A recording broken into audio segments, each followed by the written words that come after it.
Hola a todos, ¿cómo están? Bienvenidos nuevamente a mi canal, bienvenidos a Kinesiología ARG.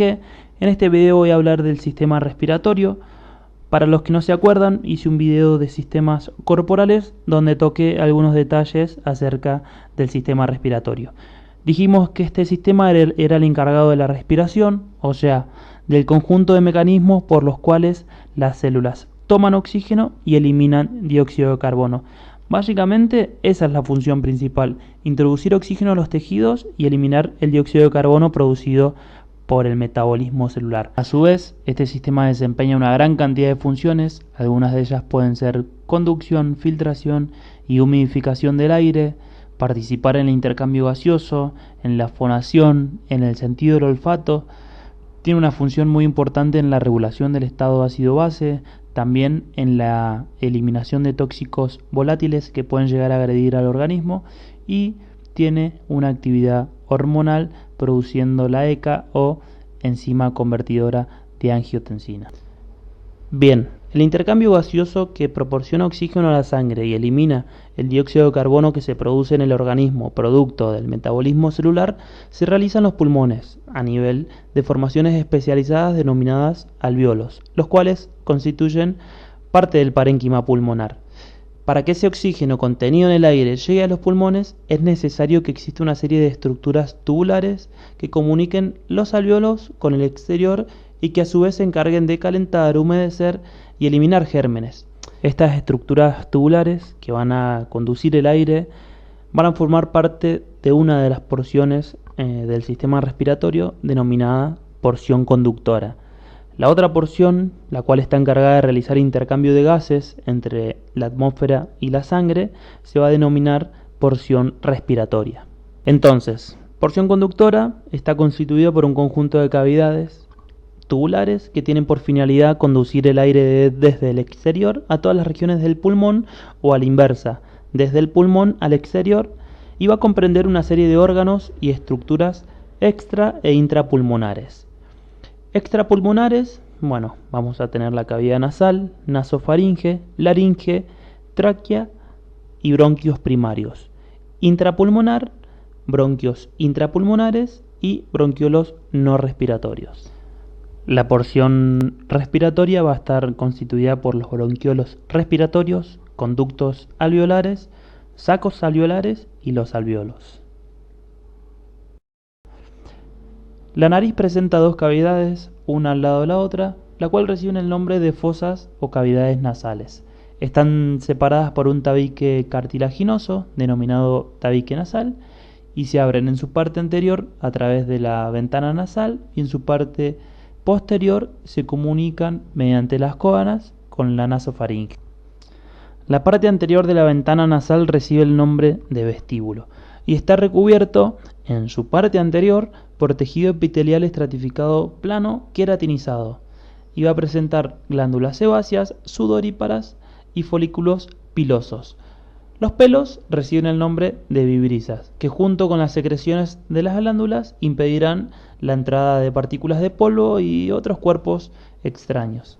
En la parte posterior del vestíbulo, el epitelio es no queratinizado y más hacia atrás se transforma en el denominado epitelio respiratorio. ¿Cómo es este epitelio? Bueno, es pseudoestratificado, cilíndrico ciliado, con células caliciformes. Yo te lo dejo anotado acá abajo y prestale mucha atención, ya que en la mayor parte de la porción conductora del sistema respiratorio nos vamos a encontrar con un epitelio respiratorio.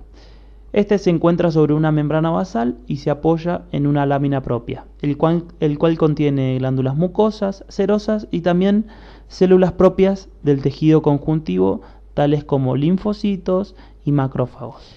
La superficie del epitelio está recubierta normalmente por moco procedente de las células caliciformes y de las glándulas de su lámina propia.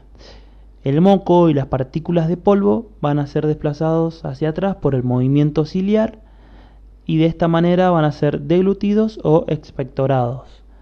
La abundante irrigación nasal y las glándulas de la lámina propia van a garantizar que el aire inspirado tenga la humedad y la temperatura adecuada. Senos paranasales. Bueno, son cavidades que se encuentran en los huesos maxilar superior, frontal, efenoides y etmoides. Son pequeños orificios que se comunican con las fosas nasales. Están recubiertas por epitelio tipo respiratorio, que se continúa del epitelio que recubre las fosas nasales, pero más delgado y con pocas células caliciformes. El moco, producido por las glándulas, en este caso es drenado hacia las fosas nasales, y si estas aberturas son obstruidas, como ocurre a veces en resfríos, en algunas enfermedades, va a producir alteraciones patológicas como la sinusitis, que va a ser causada por una falta de un adecuado drenaje de ese moco. El aire inspirado, después de pasar por las fosas nasales, continúa por la nasofaringe, que es la porción superior de la faringe, situada por detrás de las coanas, sigue por la orofaringe, o también llamada bucofaringe, que es la única porción de la faringe que podemos observar cuando abrimos la boca. Y por último pasa a través de la hipofaringe, o también llamada laringolaringe, para penetrar en la laringe. El epitelio es estratificado plano no queratinizado, excepto en la nasofaringe, cuya estructura es similar a la porción respiratoria de las fosas nasales, o sea, posee un epitelio respiratorio.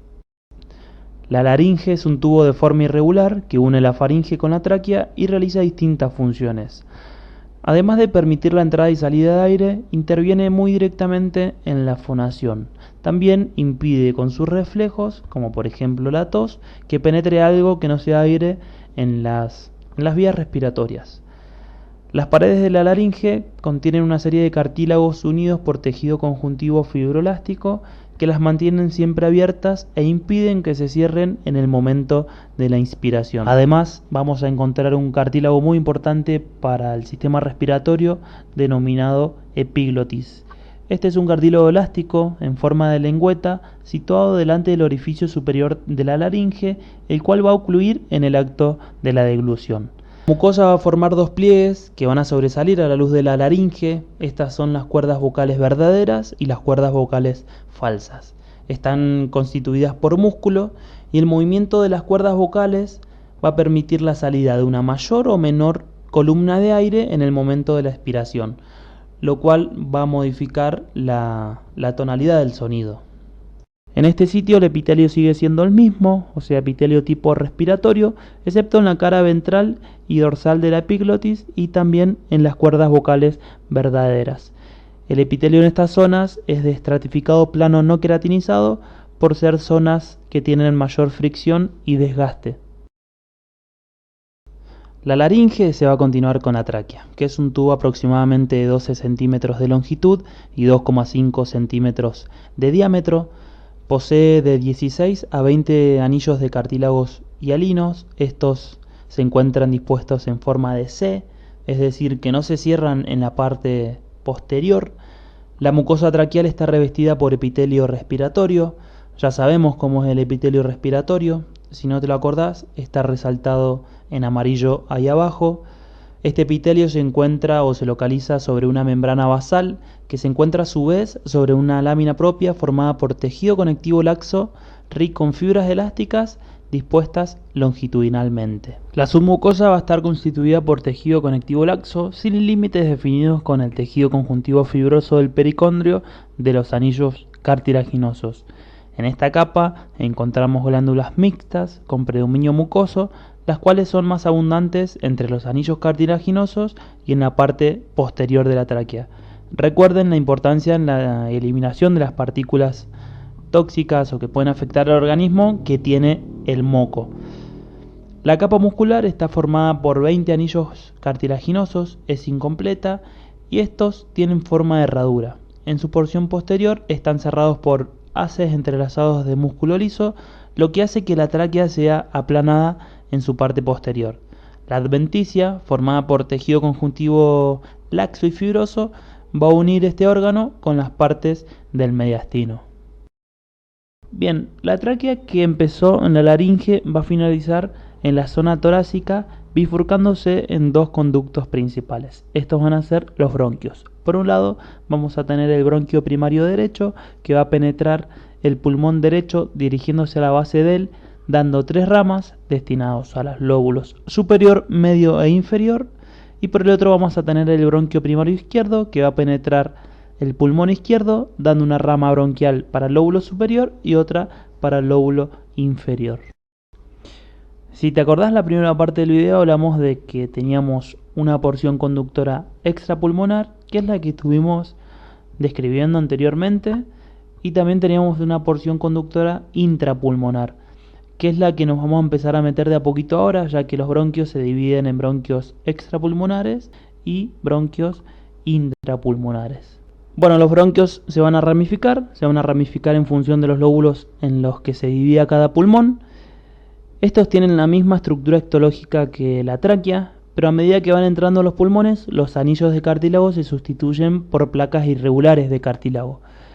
A medida que va disminuyendo su diámetro, después de sucesivas ramificaciones, el cartílago se hace más escaso. También va a aumentar la capa de músculo liso.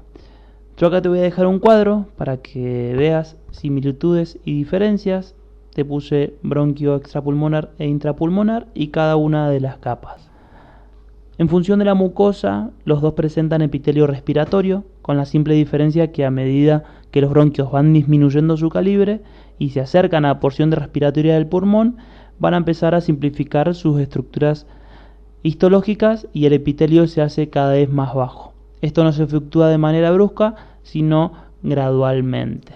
La submucosa va a ser igual en las dos, tejido conectivo con fibras elásticas. En función de la capa muscular, en el bronquio extrapulmonar vamos a encontrar músculo liso en espacio libre, cerrando la herradura que va a formar el cartílago.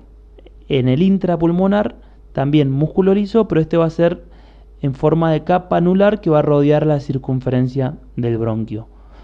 El cartílago en el extrapulmonar es hialino y va a tener forma de herradura o forma de C, y en el intrapulmonar también hialino, pero esta va a ser con forma de parches unidas por tejido conectivo denso. Y en función de la capa adventicia, en los dos vamos a encontrar tejido conectivo laxo.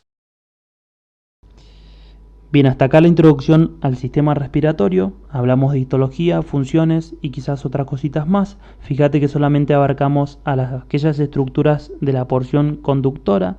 Todavía falta la porción respiratoria y demás conceptos del sistema respiratorio.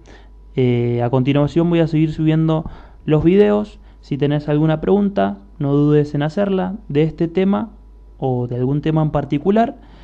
Y me ayudarías muchísimo suscribiéndote. Así que, bueno, espero que te haya gustado el video y hasta pronto.